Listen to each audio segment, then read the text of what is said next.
வரலாற்று சிறப்புமிக்க நல்லூர் கந்தசுவாமி ஆலயத்தின் வருடாந்த மகோற்சவ பெருவிழாவை முன்னிட்டு கொடிச்சீலை உபயக்காரர்களிடம் களஞ்சிய கையளிக்கும் நிகழ்வு இன்று காலை இடம்பெற்றது. ஆலயத்தில் இடம்பெற்ற விசேட பூஜை வழிபாடுகளை தொடர்ந்து வள்ளியம்மை திருக்கல்யாண படிப்புடன் பெரும் திருவிழாவுக்கான பந்தற்கால் நாட்டுதல் வைபவம் நடைபெற்றது. அதனைத் தொடர்ந்து பாரம்பரிய முறைப்படி கொடிச்சீலை வழங்கும் செங்குத்தர் மரபினருக்கு காளாஞ்சியும் பெருந்திருவிழாவுக்கான பத்திரிகை வழங்கும் நிகழ்வும் இடம்பெற்றது.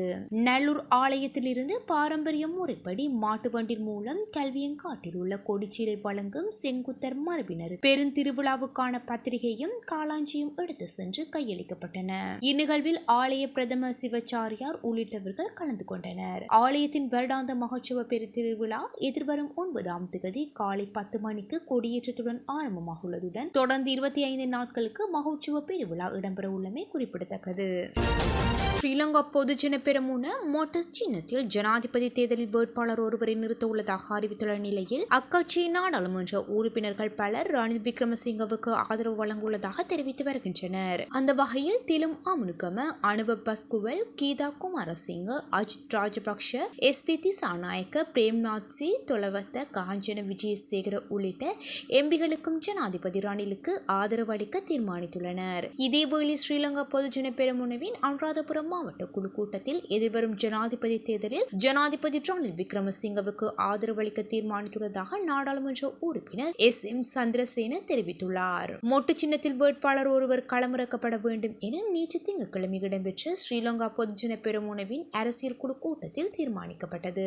எவ்வாறு இருப்பினும் அந்த தீர்மானத்துக்கு எதிராக 11 எம்பிக்கள் தமது வாக்குகளை அளித்திருந்தனர். இந்த நிலையில் நேற்றிரவு மேற்குறிப்பிடப்பட்ட எம்பிக்கள் கொழும்பில் கூடி தமது நிலைப்பாடு தொடர்பில் கலந்தாலோசித்துள்ளனர். அதற்கமைய பெரும்பான்மை உறுப்பினர்களின் நிலைப்பாடுகள் ஏற்காமல் பொதுஜன பெரமுன வேட்பாளரை களமிறக்குவதற்கு தீர்மானித்துள்ளதால் தாம் ஜனாதிபதி ரணில் விக்ரமசிங்கவுக்கு ஆதரவளிக்க உள்ளதாக இவர்கள் தெரிவித்தனர். இந்நிலையில் ஜனாதிபதி ரணில் விக்ரமசிங்கவை பொதுஜன பெரமுனவின் ஜனாதிபதி வேட்பாளராக களமிறக்க வேண்டும் என அக்கட்சியின் நாடாளுமன்ற உறுப்பினர் எஸ்.பி. திசாநாயக்க சுட்டிக்காட்டியுள்ளார். கொழும்பில் நேற்று இடம்பெற்ற ஊடகவியலாளர் சந்திப்பில் கலந்து கொண்டு கருத்து தெரிவிக்கும் போது அவர் இதனை கூறியுள்ளார். ரணில் விக்ரமசிங்கவுக்கு ஆதரவு வழங்காவிடின் எதிர்க்கட்சி தலைவர் சஜித் பிரேமதாச ஜனாதிபதி தேர்தலில் வெற்றி பெறுவார் என எஸ்.பி. திசாநாயக்க எடுத்துரைத்துள்ளார். இந்நிலையில் பாதுகாப்பு ராஜாங்க அமைச்சர் பிரமித்த பண்டார தென்னகோன் ஜனாதிபதி ரணில் விக்ரமசிங்கவுக்கு ஆதரவளிப்பதாகவும் அதன் பின்னர் நிதி ராஜாங்க அமைச்சர் ஷெகான் சேமசிங்க ஜனாதிபதி ரணில் விக்ரமசிங்கவுக்கு ஆதரவளிப்பதாகவும் அறிவித்திருந்தமை குறிப்பிடத்தக்கது.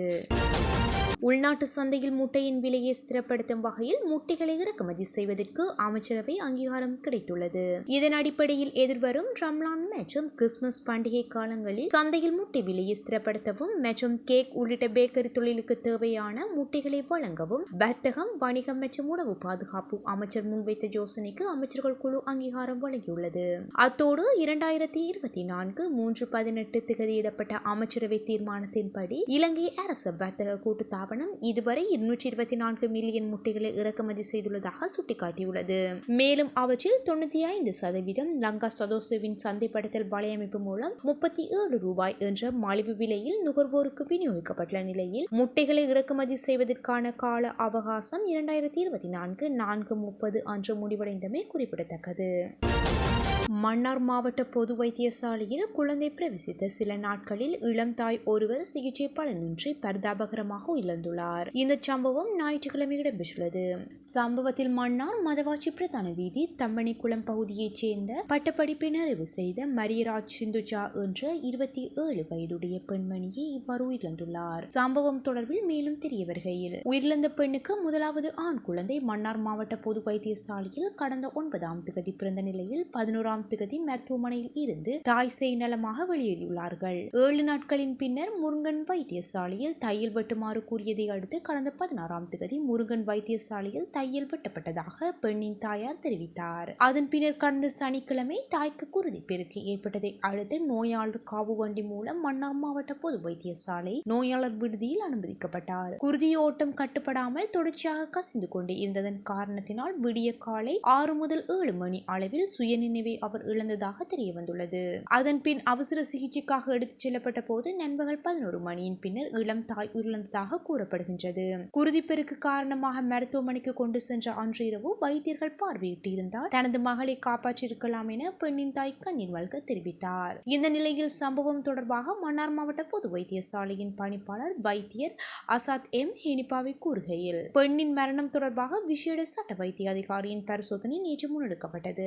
அதிக குருதிப்பெருக்கு காரணமாக மரணம் நிகழ்ந்துள்ளதாகவும் மேலதிக பரிசோதனைகளுக்காக உடற்பாகங்கள் பரிசோதனைக்கு அனுப்பி வைக்கப்பட்டுள்ளதாகவும் தெரிவித்தார். குறித்த பரிசோதனை அறிக்கையில் வெளிவந்தால் மரணத்திற்கான காரணத்தை முழுமையாக அறிய முடியும் என கூறிய அவர், வைத்தியசாலை தரப்பினர் மீது குற்றம் நிரூபிக்கப்பட்டால் உரிய சட்ட நடவடிக்கைகள் மேற்கொள்ளப்படும் எனவும் கூறியுள்ளதாக தெரிவிக்கப்பட்டுள்ளது.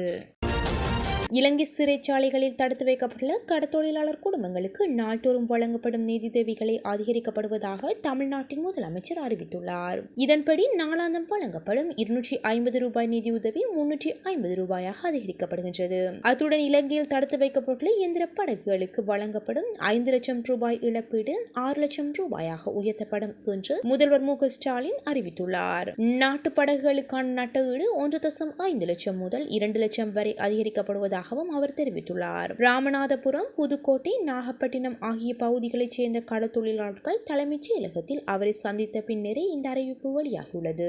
இதேவேளை இலங்கை சிறைகளில் தடுத்து வைக்கப்பட்டுள்ள 87 பேரை சந்திக்க வசதி செய்து தருமாறு சந்திப்பின் போது கடற்தொழிலாளர்கள் முதல்வரிடம் கோரிக்கை விடுத்துள்ளனர். இந்த நிலையில் கடற்தொழிலாளர்களை பார்வையிடவும் இலங்கை பிடியில் உள்ள கடற்தொழில் படகுகளை ஆய்வு செய்யவும் தூதுக்குழுவை அனுமதிப்பது குறித்து பிரதமர் மற்றும் மத்திய வெளியுறவு அமைச்சரிடம் பேசுவதாக ஸ்டாலின் இதன் போது உறுதியளித்தார்.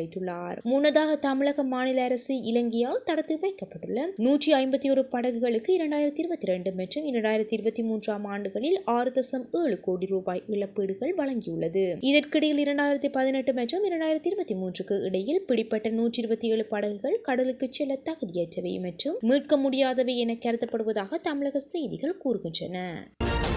சட்டவிரோதமான முறையில் மரக்கரை தோட்ட பகுதியில் மாணிக்கக்கல் அகழ்வில் ஈடுபட்ட 5 சந்தேக நபர்கள் பொகவந்தலாவ போலீசாரினால் கைது செய்யப்பட்டுள்ளனர். பொகவந்தலாவ போலீஸ் பிரிவுக்குட்பட்ட மரக்கரை தோட்டத்தில் சிலர் பாரிய குழிகள் தோண்டி சுற்றுச்சூழலை நாசம் செய்வதாக கிடைத்த தகவலின் அடிப்படையில் பொகவந்தலாவ போலீசார் சுற்றி வளைத்த சந்தேக நபர்களை கைது செய்துள்ளனர். கைது செய்யப்பட்ட சந்தேக நபர்கள் பலாங்கொடை எல்பிடிஎம் மற்றும் அனுராதபுரத்தை வசிப்பிடமாக கொண்ட 34 தொடக்கம் 45 வயதுக்குட்பட்டவர்கள் என்பதுடன் பொகவந்தலாவ பிரதேசத்தைச் சேர்ந்த மாணிக்கக்கல் அகழ்வில் ஈடுபடும் ஒருவரின் பின்புலத்திலேயே இந்த சட்டவிரோத மாணிக்கக்கல் அகழ்வு இடம்பெற்றுள்ளதாகவும் தகவல்கள் வெளியாகியுள்ளன. கைது செய்யப்பட்ட சந்தேக நபர்கள் மற்றும் ரத்தினக்கல் அகழ்வதற்கு பயன்படுத்தப்பட்ட உபகரணங்கள் ஹெடன் நீதவான் நீதிமன்றத்தில் ஆஜர்படுத்தப்பட உள்ளதாக போலீசார் மேலும் தெரிவித்துள்ளனர். 1.5 மில்லியன் லிட்டர் எரிபொருள் சட்டவிரோதமாக கடத்தப்படுவதாக குற்றம் சாட்டி ஈரானிய புரட்சிகர போலீஸ் பிரிவினர் எரிபொருள் தாங்கி ஒன்றை கைப்பற்றியுள்ளனர். கடந்த திங்கட்கிழமை அவர்கள் அந்த கப்பலை பாரசீக வளைகுடாவில் தங்கள் காவலில் வைத்துக் கொண்டுள்ளனர். மேற்கு ஆப்பிரிக்கா நாடான டோஹாவின் கொடியின் கீழ் எரிபொருளை ஏற்றிச் சென்ற கப்பல் கைப்பற்றப்பட்டுள்ளது. கப்பலில் இருந்த 12 பேர் கொண்ட ஊழியர்களில் இலங்கையர்களும் இருப்பதாக தெரிய வந்துள்ளது.